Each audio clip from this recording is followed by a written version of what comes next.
I don't think that there is a scenario where Carolina can even compete for this division if a guy like Damian Lewis or Robert Hunt is out. They roll coverage. Even as a Carolina Panthers fan, there's times where I don't even really want to have the discussion, but I guess today's the day where I really have to have that discussion.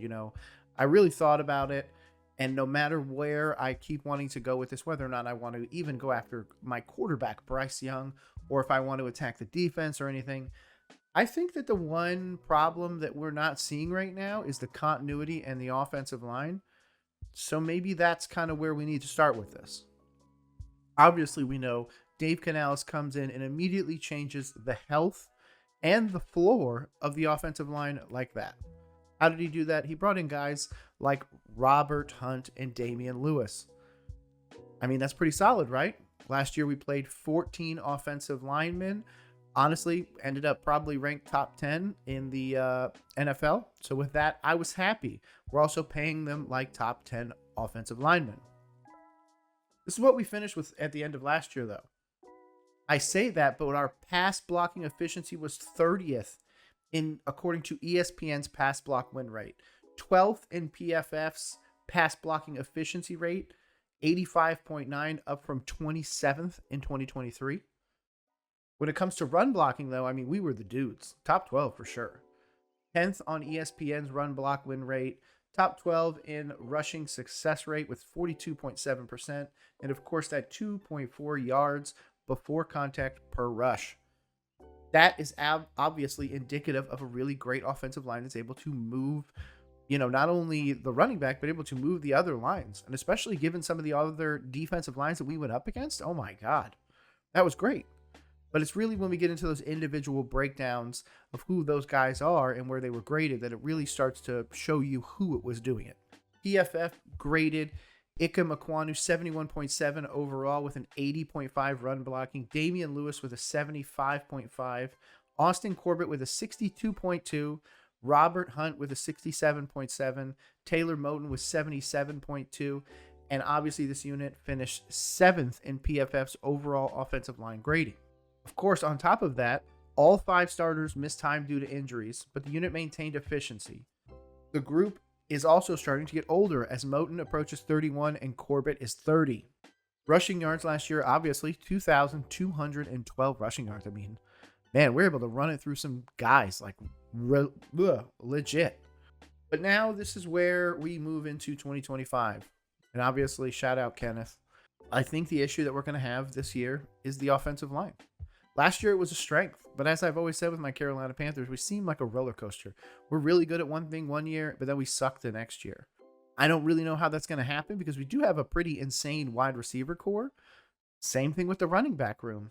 But even ESPN ranked us 28th for running back overall, which kind of seems insane when you have 2,000 plus rushers in there, and you have a team like, say, for example, the New England Patriots ahead of us. That means that somebody is seeing something that we're not seeing. So that's why I'm trying to focus on this offensive line, because we've already had some issues arise in 2025. Entering 2025, the Panthers returned all 5 starters at offensive line, a strength for Canales' continuity moving forwards.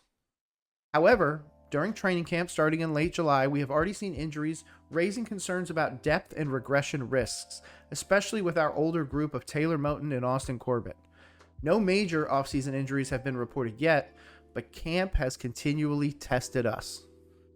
For example, on July 29th of this year, during a one-on-one pass rush rep in the second week of camp, Chandler Zavala suffered a knee injury to his patella tendon, not a full rupture. Head coach Canales described it as week-to-week, possibly requiring rehab, with hopes of a camp return but no guarantee. Zavala's our 2023 fourth-round pick with a history of health issues, a neck injury as a rookie, a season-ending injury in 2024. I'm sorry. He was IR'd in 2023. I apologize. 2024, he actually played a decent amount. His absence, though, has given more reps to guys like Jatir Carter, Brady Christensen, and, of course, Jarrett Kingston, highlighting some of the depth concerns that we have. Not just that, let's go to those 2 guards that we paid, right? Robert Hunt and Damian Lewis. When they play, sure, they're one of the best. But they also do get hurt. I continue to go back to my idea that the offensive linemen never really get traded. And when they do, they're getting traded for a reason. Really great offensive linemen are going to stay on that team forever. You're going to see guys like Tristan Wirfs never leave the Tampa Bay Buccaneers. They're never even going to allow him to think about free agency. He will be a Buck until he is truly just over the hill. Obviously, guys like Damian Lewis and Robert Hunt weren't over the hill, but obviously they were replaced by guys at 26 and 27. So there's something to be said there. But let's look into both of them this year. Sidelined on August 9th, 2025, talking about Damian Lewis, he suffered a shoulder strain during camp. Again, Canales called it week to week, placing Lewis to return to play protocol to regain his strength. There's optimism that he'll be able to be there for our September 7th opener against the Jaguars, but it's not set in stone yet. And to be honest, Canales has kind of been avoiding that, just continually saying it's day to day. This builds on his 2024 issues, and with Zavala out, it has forced backups like Brady Christensen into first-team reps at guard. Not just that, but we're also starting to put Cade Mays, who, while he had a few flashes, is not a starter at this moment. Lewis's health is going to be absolutely critical as this Pro Bowl left guard anchors the run game and the passing game for Bryce Young and this Dave Canales run offense. Now let's get into Robert Hunt, the older of the two. On August 11th, Hunt went down awkwardly during an 11-on-11 session in camp, but was up and walking afterwards. We do know that his ankle was taped, but to be honest, this is something to monitor. This is a problem. If you guys don't know, Dave Canales' scheme specifically focuses around guards. You know what? Let's just go into that a little bit. Dave Canales' offensive philosophy is rooted in a balanced, quarterback-friendly system that emphasizes adapting the scheme to player strengths rather than forcing fits, drawing time from his tenure under Pete Carroll and the Seattle Seahawks. His approach prioritizes establishing the run as a foundation to open up play-action passing and maintain overall balance with a strong focus on ball security and aggressiveness. Canales describes his system as offensive line friendly, aiming to reduce time under tension for the line by using quick rhythms, varied tempos, and scheme protections to minimize exposure in both run and pass plays. The run game is central, often incorporating zone blocking concepts from his Seattle background to create efficient ground attacks to set up the pass.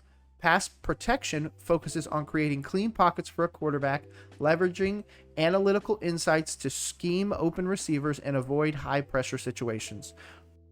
In Canales' scheme, offensive guards are pivotal in executing the run-first philosophy, serving as an engine for interior blocking in zone and gap runs to create lanes and control the line of scrimmage.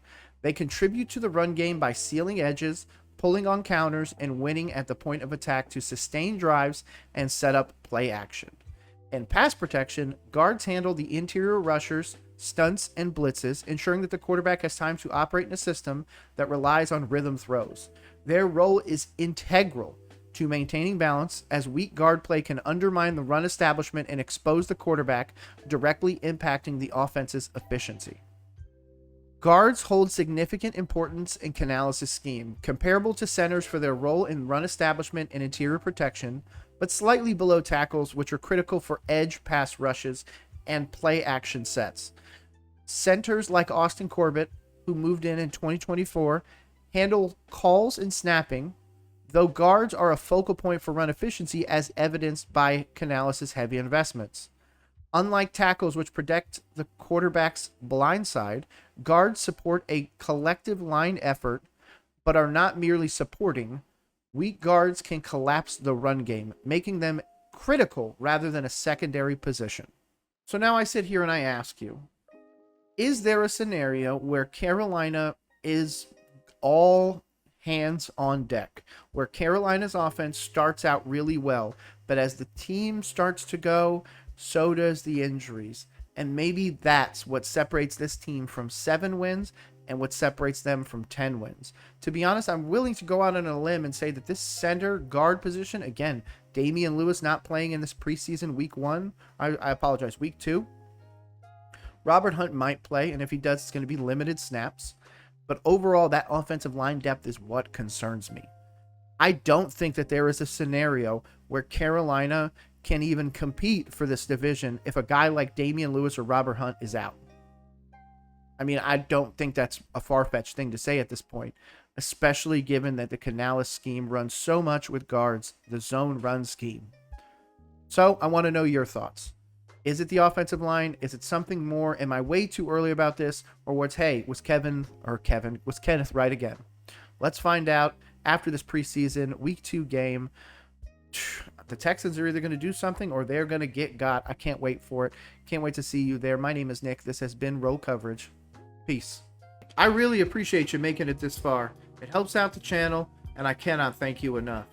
Hopefully one of these other videos are ones that you like as well, but if not, I can't wait to catch you in the next one. My name is Nick, and this has been Roll Coverage.